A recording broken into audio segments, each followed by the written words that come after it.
Proton.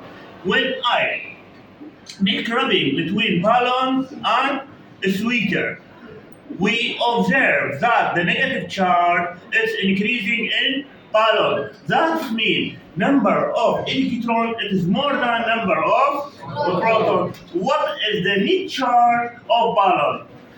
Yes, please. Negative charge. What is the net charge of sweeter? Yes, please. Positive charge. What is the force between sweeter and balloon? Yes. No? Yes?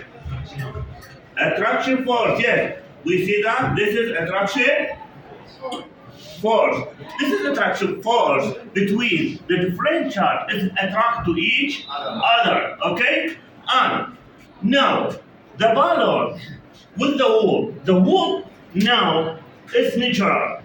What the meaning natural? Number of electrons equal number of proton. Or can we say that number of the positive charge equal number of negative charge? What is the type of the force between the balloon and the wall? The type of the force between the balloon and the wall. The wall, remember that the wall is natural. The wall is natural and the balloon is negative charge. What is the type of the force between that? Yes, please. Yes, attract. We see that now. This is attract. This is attractive force. Now,